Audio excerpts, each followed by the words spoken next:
इब्राहिम अस्सलाम वालेकुम dear students. आज के लेक्चर में हम डिस्कस करेंगे फ़िज़िकल प्रॉपर्टीज़ या physical characteristic of carboxylic acids और इसकी रिएक्टिविटी को। तो सबसे पहली बेटा जी जो फ़िज़िकल करैक्टरिस्टिक है वो है फ़िज़िकल स्टेट। फ़िज़िकल स्टेट तो स्टूडेंट्स याद रखिएगा कि कार्बन 1 से लेकर कार्बन 3 तक के जो कार्बोक्सिलिक एसिड हैं वो लिक्विड्स हैं। वो कौन कौन से हैं? फॉर्मिक एसिड, एसिटिक एसिड और प्रोपियोनिक एसिड, या जिसे आप क्या बोलते हैं प्रोपानोइक एसिड बोलते हैं। ठीक है, ये लिक्विड्स हैं। और बेटा जी इनकी पंजेंट स्मेल है। कौन सी स्मेल है? पंजेंट स्मेल है। पंजेंट स्मेल कौन सी होती है? तेज चुभने वाली जो है वो बू होती है इनकी, पंजेंट स्मेल।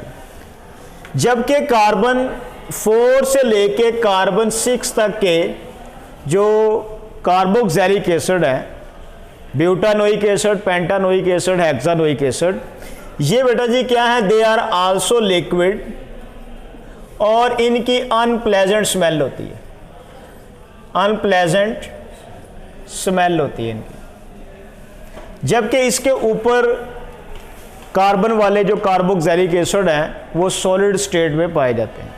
ठीक हो गया बेटे। नेक्स्ट इनकी प्रॉपर्टी है सॉल्युबिलिटी। सॉल्युबिलिटी कार्बोक्सिलिक एसिड की वाटर के अंदर ड्यू टू हाइड्रोजन बॉन्डिंग है। ठीक है, इनकी सॉल्युबिलिटी वाटर में किस वजह से होती है? Due to hydrogen bonding. अब ये हाइड्रोजन बॉन्ड बनाते कैसे हैं वाटर के साथ? ये देखो बेटे, ये हमारे पास कार्बोक्सिलिक एसिड है। ठीक है, अब यहां पे ऑक्सीजन के ऊपर क्या है बेटा जी? 2 लोन पेयर हैं। ओके हो गया। इलेक्ट्रोनेगेटिविटी के डिफरेंस की वजह से ऑक्सीजन के ऊपर बेटा जी क्या है? पार्शियल नेगेटिव और हाइड्रोजन के ऊपर पार्शियल पॉजिटिव चार्ज है। अब इसको अगर वाटर में आप डिसॉल्व करते हैं तो वाटर में क्या है बेटा जी? इसी तरह ऑक्सीजन के ऊपर 2 लोन पेयर हैं। इलेक्ट्रोनेगेटिविटी के डिफरेंस की वजह से हाइड्रोजन पे पार्शियल पॉजिटिव, ऑक्सीजन के ऊपर पार्शियल नेगेटिव चार्ज है। अब ये वाला हाइड्रोजन क्या करेगा? इस लोन पेयर को अट्रैक्ट करेगा और इस अट्रैक्शन को आप क्या बोलते हैं? इसे आप बोलते हैं बेटा जी हाइड्रोजन बॉन्डिंग। अब यहां पे बेटे याद रखिएगा ये वाला जो आर पोर्शन है ये नॉन पोलर है। ये क्या है? नॉन पोलर है, अल्काइल जो है। सही हो गया।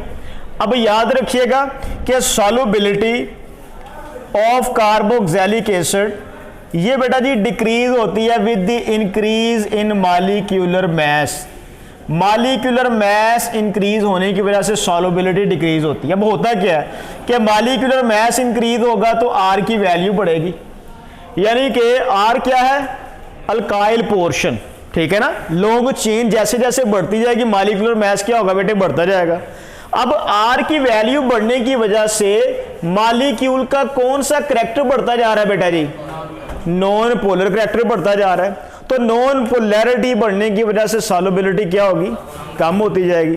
तो यहां पे बेटा जी आप मुझे बताएं, मैं यहां पे लिखता हूं फॉर्मिक एसिड, ये फॉर्मिक एसिड आ गया। इसी तरह ये बेटा जी एसिटिक एसिड, इसी तरह ये बेटे यहां पे प्रोपानोइक एसिड। ठीक है, बताएं इनमें सबसे ज्यादा सॉल्युबिलिटी वाटर के अंदर किसकी है? फॉर्मिक एसिड की, यानी कि ये ऑर्डर बनेगा, this will be the order of solubility. ये याद रहेगा बेटे। तो यहां पे ये पॉइंट्स आपने याद रखने हैं कि मॉलिक्यूलर मैस बढ़ने से सॉल्युबिलिटी कार्बोक्सिलिक एसिड की वाटर के अंदर वो क्या होती है? कम होती है। ओके हो गया। और बेटा जी स्मॉल मॉलिक्यूल्स हैं कार्बोक्सिलिक एसिड्स के, they are water soluble due to hydrogen bonding, hydrogen bonding की वजह से। ठीक हो गया। उसके बाद बेटा जी अगर आप इनके मॉलिक्यूलर मैस को डिटरमिन करते हैं, वो नॉन पोलर सॉल्वेंट में डिटरमिन किया जाता है कार्बोक्सिलिक एसिड का मॉलिक्यूलर मैस। तो उसमें हमने देखा है कि in non polar solvent carboxylic acid exist as cyclic dimer. किस फॉर्म में एग्जिस्ट करते हैं बेटा जी? Cyclic dimer. अब साइक्लिक डाइमर क्या है बेटा? ऐसा साइक्लिक स्ट्रक्चर जिसमें दो मॉलिक्यूल्स हों, उसे आप क्या बोलते हैं? डाइमर बोलते हैं। ठीक है ना, जिसमें कितने मॉलिक्यूल हों? दो मॉलिक्यूल हों। तो यहां पे देखें बेटा जी, ये हमारे पास दो मॉलिक्यूल हैं कार्बोक्सिलिक एसिड के। तो ये हाइड्रोजन बॉन्डिंग के साथ इसके साथ और ये हाइड्रोजन बॉन्ड बनाएगा इसके साथ। तो ये बेटा जी क्या है? ये एक डाइमर है। ठीक हो गया। अब मुझे जरा देख के बताएं बेटा जी कि साइक्लिक डाइमर जो है इसमें कितने हाइड्रोजन बॉन्ड नजर आ रहे हैं? ठीक हो गया। तो आपने याद रखना है कि साइक्लिक डाइमर जो है ये एग्जिस्ट करता है किसके अंदर बेटा जी? नॉन पोलर सॉल्वेंट में। किसमें? नॉन पोलर सॉल्वेंट में। सेकंड, साइक्लिक डाइमर में कितने हाइड्रोजन बॉन्ड्स हैं? दो हाइड्रोजन बॉन्ड्स हैं। क्लियर हो गया बेटा जी। और डाइमर का मतलब क्या होता है? ऐसा साइक्लिक स्ट्रक्चर जिसमें दो बेटा जी क्या हो? मॉलिक्यूल्स हों, उसे आप क्या बोलते हैं? डाइमर। अगर आपसे कहा जाए हेक्सामर, जैसा कि हाइड्रोफ्लोरिक एसिड जो है it exist in the form of हेक्सामर, यानी कि 6 मॉलिक्यूल्स आपस में हाइड्रोजन बॉन्डिंग के जरिए कनेक्टेड होते हैं। बात की समझ लगी? उसके बाद बेटा जी नेक्स्ट इनकी प्रॉपर्टी है boiling point. Most important, boiling point. तो बॉइलिंग पॉइंट को अगर हम देखें तो बॉइलिंग पॉइंट इंटरमॉलिक्यूलर फोर्सेस बढ़ने से बढ़ता है। बॉइलिंग पॉइंट क्या होता है बेटा जी? इंटरमॉलिक्यूलर फोर्सेस बढ़ने से बढ़ता है। Boiling point is directly proportional to intermolecular forces. Okay हो गया। अब यहां पे याद रखना है कि बॉइलिंग पॉइंट डायरेक्टली प्रोपोर्शनल बेटा जी किसके है? मॉलिक्यूलर मास के। कि जैसे जैसे मॉलिक्यूलर मास बढ़ता जाता है वैसे वैसे इनका बॉइलिंग पॉइंट भी बढ़ता जाता है। उसकी वजह क्या है कि जैसे जैसे मॉलिक्यूलर मास बढ़ेगा मॉलिक्यूल का साइज लार्ज होता जाएगा, पोलराइजेबिलिटी बढ़ती जाएगी, इंटरमॉलिक्यूलर फोर्सेस भी बढ़ती जाएंगी, जिसकी वजह से बॉइलिंग पॉइंट भी क्या होगा बेटे? इंक्रीज होता जाएगा। ठीक हो गया। तो यहाँ पे देखे बेटे, ये मेरे पास है फॉर्मिक एसिड और इसी तरह बेटे ये क्या है? एसिटिक एसिड और इसी तरह ये हमारे पास क्या है? Propanoic acid. बताओ इनमें किसका बॉइलिंग पॉइंट सबसे ज्यादा होगा? प्रोपानोइक एसिड का। ठीक है, this will be the order of boiling point. तो फॉर्मिक एसिड का बॉइलिंग पॉइंट कितना है Abu Huraira? 100 degree centigrade. Acetic acid का कितना है? 118 और प्रोपानोइक एसिड का 141 डिग्री सेंटीग्रेड। ओके हो गया बेटा जी। उसके बाद नेक्स्ट इनकी फिजिकल प्रॉपर्टी वो है जी मेल्टिंग पॉइंट। Melting point. अब मेल्टिंग पॉइंट जो है इसका इर्रेगुलर ऑर्डर है। ठीक है, melting point of carboxylic acid का इर्रेगुलर ऑर्डर है। वो ये कहता है कि मेल्टिंग पॉइंट जो है इसका रिलेशन क्या है कि हमारे पास दो तरह के कार्बोक्सिलिक एसिड है, एक जिसके अंदर इवन नंबर ऑफ कार्बन होते हैं और एक जिसके अंदर ओड नंबर ऑफ कार्बन होते हैं। ठीक है, तो ऐसे कार्बोक्सिलिक एसिड जिनमें odd number of carbon atoms होंगे उनका मेल्टिंग पॉइंट क्या होगा बेटा? लो, और जिनमें इवन होंगे उनका मेल्टिंग पॉइंट क्या होगा? हाई होगा। बात की समझ लगी? अब मिसाल के तौर पे यहाँ पे हमारे पास पहले है 3 कार्बन वाला CH3 CH2 COOH propanoic acid. इसका मेल्टिंग पॉइंट कितना है? -22 डिग्री सेंटीग्रेड। ठीक है, उसके बाद आता है बेटा जी 4 कार्बन वाला CH3 CH2 CH2 COOH butanoic acid. इसका कितना है? -6 डिग्री सेंटीग्रेड। और इसी तरह बेटा उसके बाद क्या आता है? 5 कार्बन वाला CH3 CH2 CH2 CH2 और ये COOH। इसका कितना है? -36 डिग्री सेंटीग्रेड। माइनस में जो वैल्यू जितनी ज्यादा होती है वो उतनी कम होती है। तो इसका मतलब क्या है कि मेल्टिंग पॉइंट कम किसका बेटा? प्रोपानोइक एसिड का। फिर इसका क्या हो गया? ज्यादा, even number of carbon atom. फिर ओड हो गए, फिर कम हो गया बेटा जी। तो ये इर्रेगुलर ऑर्डर है। आपने याद रखना है कि कार्बोक्सिलिक एसिड में जो मेल्टिंग पॉइंट का ऑर्डर है वो इर्रेगुलर है। ऐसे कार्बोक्सिलिक एसिड जिनमें even number of carbon atoms होंगे उनका मेल्टिंग पॉइंट ज़्यादा होगा और जिनमें ओड होंगे उनका कम होगा। क्लियर हो गया जी। तो student reactivity of carboxylic acid, तो कार्बोक्सिलिक एसिड का बेटा जी जर्नल फार्मूला क्या होता है, RC≡OH। ठीक हो गया। तो यहाँ पे बेटा जी कार्बोक्सिलिक एसिड 3 तरह के रिएक्शंस शो करता है। एक रिएक्शन जिसमें क्या होता है बेटा जी, ये वाला OH बॉन्ड जो है ये ब्रेक होता है, ये वाला बॉन्ड ब्रेक होता है। ठीक हो गया। ये वाले जो रिएक्शंस हैं ये कौन से हैं, इलेक्ट्रोफिलिक सब्स्टिट्यूशन रिएक्शन। ये कौन से रिएक्शंस हैं, इलेक्ट्रोफिलिक सब्स्टिट्यूशन रिएक्शंस। ओके हो गया। सेकंड बेटा जी जिसमें क्या होता है, CO बॉन्ड ब्रेक होता है, ये वाला। ये कौन से होंगे, न्यूक्लियोफिलिक सब्स्टिट्यूशन रिएक्शन। और थर्ड बेटा जी जिसके अंदर ये पूरे का पूरा कार्बोक्सिल ग्रुप इन्वॉल्व होता है। ये 3 तरह के रिएक्शंस शो करता है कार्बोक्सिलिक एसिड। तो सबसे पहले बेटा जी हम देखते हैं कि ऐसे रिएक्शंस जिसमें OH बॉन्ड ब्रेक होता है, रिएक्शंस इन विच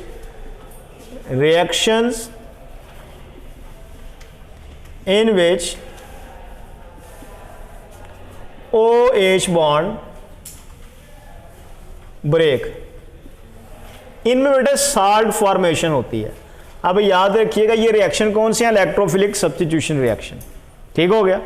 तो ये देखो ये हमारे पास क्या है, ये RC≡OH। आप इसका रिएक्शन करवाते हैं कास्टिक सोडे के साथ, तो क्या होगा बेटा जी, कौन सा बॉन्ड ब्रेक करना है, एसिड का, OH। तो यहां से बेटा जी H और यहां से OH क्या बन गया, वाटर। ये वाला सोडियम आप यहां पे अटैच कर दें तो ये क्या चीज बन जाएगी, RC≡ONA, sodium salt of carboxylic acid. और साथ बेटे क्या बन गया, वाटर बन गया। ठीक हो गया। सेकंड बेटा जी यहां पे देखें RC≡OH, आप इसका रिएक्शन करवा दें सोडियम बाइकार्बोनेट के सॉल्यूशन के साथ। ठीक है। तो इसका मतलब है कि carboxylic acid sodium bicarbonate test भी शो करते हैं। ठीक है। तो उसी तरह बेटा जी यहां से क्या होगा, H, यहां से H कितने H हो गए, 2, और यहां से 1 ऑक्सीजन, तो क्या चीज बन जाएगी, वाटर। बाकी ये क्या बन गया, CO2, और ये वाला सोडियम यहां पे अटैच कर दे तो ये क्या चीज बन जाएगी, RC≡ONA, sodium salt of carboxylic acid, plus बेटा जी क्या बन गया, वाटर, और साथ कार्बन डाइऑक्साइड गैस इवॉल्व होगी। ठीक है। आपके पास टेस्ट ट्यूब के अंदर कंपाउंड है। ठीक है। आप देखना चाहते हैं कि क्या ये कार्बोक्सिलिक एसिड है या नहीं, आप उसके अंदर क्या करें, सोडियम बाइकार्बोनेट का सॉल्यूशन ऐड करें। तो बबलिंग के साथ अगर गैस इवॉल्व होगी तो आप क्या कहेंगे कि ये कंपाउंड कौन सा है, कार्बोक्सिलिक एसिड। ओके हो गया। उसके बाद बेटा जी सोडियम मेटल के साथ रिएक्शन, सोडियम मेटल के साथ रिएक्शन है, तो ये वाला हाइड्रोजन यहां से रिप्लेस हो जाएगा, तो हमारे पास क्या चीज बन जाएगी बेटे, sodium salt of carboxylic acid, और हमारे पास साथ क्या बनी, हाफ मोल हाइड्रोजन गैस। सही हो गया। ये सारे रिएक्शंस कौन से हैं, जिनमें एसिड का OH बॉन्ड ब्रेक होता है। सही हो गया। ये सारे रिएक्शंस कौन से हैं, जिनमें बेटा जी इलेक्ट्रोफिलिक सब्स्टिट्यूशन हो रही है। ठीक है। अब यहां पे इन रिएक्शंस में R की वैल्यू जितनी ज्यादा होगी रिएक्टिविटी उतनी कम होगी। ठीक है। R की वैल्यू जितनी ज्यादा होगी रिएक्टिविटी उतनी ही कम होगी। तो मैं फिर इससे रिलेटेड एक क्वेश्चन लिखता हूं कि हमारे पास है, ये देखें बेटा जी, फॉर्मिक एसिड, इसी तरह ये हमारे पास है एसिटिक एसिड, और इसी तरह ये हमारे पास है प्रोपानोइक एसिड। बताएं इनमें सबसे ज्यादा रिएक्टिव कौन होगा इन सब्सटेंसेस के साथ, जहां पे R की वैल्यू कम है। This will be the reactivity order towards electrophilic substitution reaction. ठीक है। ये क्या होगा बेटा जी, रिएक्टिविटी ऑर्डर होगा इन रिएक्शंस के लिए, याद रहेगा। तो ये यहां से इस तरह के क्वेश्चन बन सकते हैं कि बॉन्ड कौन सा ब्रेक हो रहा है, रिएक्शन किस नेचर का है, प्रोडक्ट कौन सी बन रही है, या ये मसलन सोडियम के साथ formic acid, acetic acid, propanoic acid में कौन फास्ट रिएक्शन शो करेगा, रिएक्टिविटी ऑर्डर लिखें, कुछ भी इस तरह का पूछा जा सकता है। यहां तक सबको क्लियर है। उसके बाद बेटा जी सेकंड रिएक्शन है, रिएक्शन जिनमें कौन सा बॉन्ड ब्रेक होता है, CO बॉन्ड, ठीक है। Those reactions in which CO bond break, ये कौन से रिएक्शन है बेटा जी, ये न्यूक्लियोफिलिक सब्स्टिट्यूशन रिएक्शन है, सही हो गया। अब सबसे पहला रिएक्शन देखें बेटा जी, कौन सा रिएक्शन है यहाँ पे, सबसे पहला रिएक्शन PCl5 के साथ करवाते हैं जी। तो जैसे अल्कोहल में आपने पढ़ा था वैसे यहाँ पर भी रिएक्शन है, फ़र्क ये है कि वहाँ पे अल्काइल हैलाइड बनता है, यहाँ पे एसिटाइल हैलाइड बनेगा। सब बच्चे देखो बेटे, आपने यहाँ से OH को निकाल दिया, यहाँ से एक Cl इस कार्बन से जोड़ दें, ये क्या बन जाएगा, एसिड हैलाइड बन जाएगा। ओके हो गया। एक Cl हाइड्रोजन के साथ अटैच कर दें, ये क्या बन गया, HCl।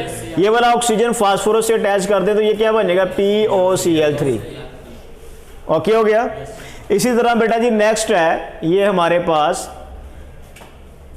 कार्बोक्सिलिक एसिड, इसका थायोनाइल क्लोराइड के साथ रिएक्शन करवाएंगे। उसी तरह बेटा जी एक Cl आप कार्बन के साथ अटैच कर दें तो ये क्या चीज़ बन जाएगी, एसिटाइल क्लोराइड। ये वाला ऑक्सीजन सल्फर के साथ अटैच कर दें तो ये क्या बन गया, SO2 गैस। और ये वाला हाइड्रोजन और यहाँ से एक Cl क्या बन गया, HCl। ये एरो ऊपर जा रहा है, इसका मतलब है गैस इवॉल्व हो रही है, याद रहेगा बेटे। इन रिएक्शन में क्या हुआ है, CO बॉन्ड जो है ये ब्रेक हो रहा है। इसी तरह बेटा जी आप कार्बोक्सिलिक एसिड का रिएक्शन करवाएंगे किसके साथ, एथानॉल के साथ, किसकी प्रेजेंस में, इन दी प्रेजेंस ऑफ एसिड। तो ये क्या होगी, अस्टेरिफिकेशन। बड़ा इंपॉर्टेंट पॉइंट है ये। अस्टेरिफिकेशन में अल्कोहल का कौन सा बॉन्ड ब्रेक होगा बेटा जी, OH, और एसिड का कौन सा होगा, CO, यानी कि यहां से H और यहां से OH आएगा। ये याद रहेगा पॉइंट, बहुत इंपॉर्टेंट पॉइंट है। तो अब देखो बेटा जी ये आ गया RC डबल बॉन्ड O, और ये बेटा जी क्या आ जाएगा यहाँ पे OC2H5। ये वाला OC2H5 भी अपने इस कार्बन से अटैच करना, ठीक हो गया। साथ बेटा क्या बन गया, वाटर बन जाएगा। तो ये कंपाउंड कौन सा बन गया, ये एस्टर बन गया, ठीक है। इसका मैकेनिज्म हम नेक्स्ट लेक्चर में डिस्कस करेंगे। तो ये रिएक्शन में आपसे क्वेश्चन क्या पूछा जाएगा, जब आप बेटा जी अल्कोहल को रेफरेंस के तौर पे लेते हैं तो वहां पे आपने पढ़ा ये इलेक्ट्रोफिलिक सब्स्टिट्यूशन है, लेकिन यहां पे ये बेटा जी कौन सा न्यूक्लियोफिलिक सब्स्टिट्यूशन है, ठीक है। तो ये दोनों लिहाज से ही आप इसको कंसीडर करते हैं कि अगर आपका रेफरेंस कार्बोक्सिलिक एसिड है तो CO बॉन्ड ब्रेक हो रहा है, ये न्यूक्लियोफिलिक सब्स्टिट्यूशन। अगर आपका रेफरेंस क्या है बेटा जी, अल्कोहल है, तो फिर ये क्या होगी, इलेक्ट्रोफिलिक सब्स्टिट्यूशन होगी।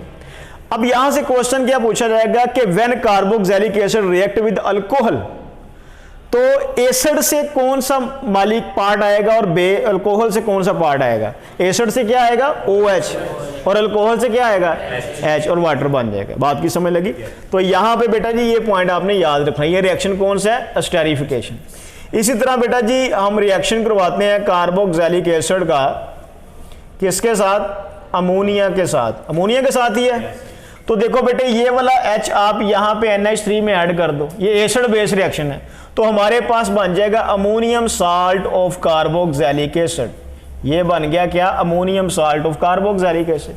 Ammonium salt of carboxylic acid, इसको आप हीट अप करेंगे तो हमारे पास क्या होगा, ये देखो यहाँ पे बेटा जी क्या होगा, 2 हाइड्रोजन और ये ऑक्सीजन, माइनस क्या हो गया, वाटर, बाकी हाइड्रोजन कितने रह गए, 2। तो हमारे पास जो प्रोडक्ट बनेगी वो कौन सी होगी, amide, acid amide.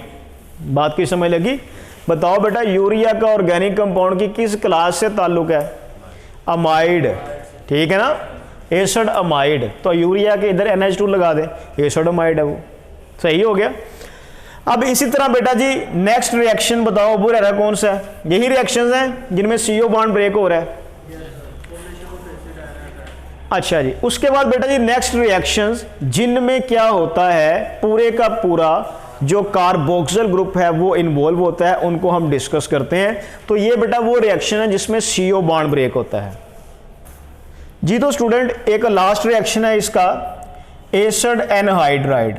Carboxylic acid के ये हमारे पास 2 मॉलिक्यूल्स है, अगर बेटा जी आप इसके अंदर कोई डिहाइड्रेटिंग एजेंट जैसा कि फास्फोरस पेंटा ऑक्साइड ऐड कर दें तो क्या होगा कि एक मॉलिक्यूल से क्या आएगा बेटा जी OH और एक से क्या आएगा H, वाटर बन जाएगा और हमारे पास जो फाइनल प्रोडक्ट होगी वो बेटा जी कौन सी होगी, एसिड एनहाइड्राइड, यानी कि ऐसा एसिड जिसमें से वाटर को रिमूव किया गया है। अगर इस एनहाइड्राइड में आप दोबारा वाटर ऐड करेंगे तो वो दोबारा फिर क्या बन जाएगा, कार्बोक्सिलिक एसिड। ओके हो गया। अब यहां पर याद रखिएगा, यहां पे R की वैल्यू जितनी ज्यादा होगी रिएक्टिविटी भी उतनी ज्यादा होगी। ओके हो गया बेटा जी। इन रिएक्शंस में R की वैल्यू जितनी ज्यादा होगी रिएक्टिविटी भी उतनी ही ज्यादा होगी। ये न्यूक्लियोफिलिक सब्स्टिट्यूशन रिएक्शन है। इन रिएक्शंस में R की वैल्यू जितनी ज्यादा रिएक्टिविटी भी उतनी ही ज्यादा होगी। ओके हो गया। तो ये देखो बेटा, ये हम लिखते हैं यहाँ पे फॉर्मिक एसिड, इसी तरह यहाँ पे हम लिखते हैं एसिटिक एसिड और इसी तरह यहाँ पे हम लिखते हैं प्रोपानोइक एसिड। तो रिएक्टिविटी ऑर्डर क्या बनेगा बेटा जी, propanoic acid will be more reactive towards nucleophilic substitution reaction in which CO bond of acid is break. Okay हो गया जी। तो स्टूडेंट अब हम डिस्कस करते हैं कार्बोक्सिलिक एसिड के वो रिएक्शन जिसमें कंप्लीट कार्बोक्सिल ग्रुप जो है वो इन्वॉल्व होता है। ठीक हो गया। तो सब बच्चे देखो बेटा जी, सबसे पहला रिएक्शन किसके साथ है, reaction with lithium aluminium hydride. ठीक है, लिथियम एल्यूमिनियम हाइड्राइड, ये बेटा जी क्या है, ये रिडक्शन रिएक्शन है। ये क्या है, रिडक्शन रिएक्शन है। ठीक हो गया। तो यहां पर देखिए ये हमारे पास कार्बोक्सिलिक एसिड है, इसका रिएक्शन बेटा जी हम करवाते हैं किसके साथ, लिथियम एल्यूमिनियम हाइड्राइड के साथ। ये मैंने आपको लास्ट चैप्टर में बताया था कि लिथियम एल्यूमिनियम हाइड्राइड जो है it can reduced carboxylic acid carbonyl compound but it can not reduce alkyne alkyne and benzene. ठीक हो गया, क्योंकि हाइड्राइड आइन इट सेल्फ क्या है, न्यूक्लियोफिलिक स्पीशीज होती है। ठीक हो गया। ये कितने हाइड्रोजन है बेटा जी, 4। 2 हाइड्रोजन इस कार्बन से लगा दो तो ये क्या चीज बन जाएगी, RCH2OH, अल्कोहल बन गई। 2 हाइड्रोजन इस ऑक्सीजन के साथ लगा दो, क्या चीज बन गई बेटा जी, वाटर बन गई। तो यहां पे रिडक्शन हो गई है। ठीक हो गया। इसी तरह रिएक्शन है बेटा जी second, reaction with hydrogen iodide in the presence of red phosphorus. तो ये भी कंप्लीट रिडक्शन है। ठीक है, ये देखो ये हमारे पास कार्बोक्सिलिक एसिड है, इसका हाइड्रोजन आयोडाइड के साथ रिएक्शन करवाएंगे फास्फोरस की प्रेजेंस में। ठीक है। तो बेटे आपने करना क्या है, यहां पे 3 हाइड्रोजन आपने इस कार्बन के साथ लगा देने हैं तो ये क्या चीज बन जाएगी, अल्केन। ये क्या चीज बन गई, अल्केन। बाकी हाइड्रोजन और ऑक्सीजन मिलके क्या बना देंगे बेटा जी, वाटर, और आयोडीन जो है वो यहां से रिमूव हो जाएगा। सही हो गया। तो ये था बेटा जी reduction reaction of carboxylic acid, जिनमें लिथियम एल्यूमिनियम हाइड्राइड जो है ये कार्बोक्सिलिक एसिड को कन्वर्ट करता है किसमें बेटा जी, अल्कोहल में। लेकिन जो हाइड्रोजन आयोडाइड है ये कंप्लीट रिडक्शन करके उसको किसमें कन्वर्ट कर रहा है, अल्केन्स में कन्वर्ट कर रहा है। तो आपने इन रिएक्शंस की बेटा जी प्रैक्टिस करनी है, मोस्ट इंपॉर्टेंट ये रिएक्शंस हैं। ठीक है, मैंने जर्नल रिएक्शन लिखा है, आप एग्जाम्पल के साथ भी रिएक्शन लिख सकते हैं। आर की जगह पे क्या लिखेंगे, हाइड्रोजन लिख सकते हैं, मिथाइल लिख सकते हैं या इथाइल लिख सकते हैं, या इसी से रिलेटेड आपको क्वेश्चन पूछा जाएगा। उम्मीद है कि आपको आज के लेक्चर की समझ आई होगी। शुक्रिया।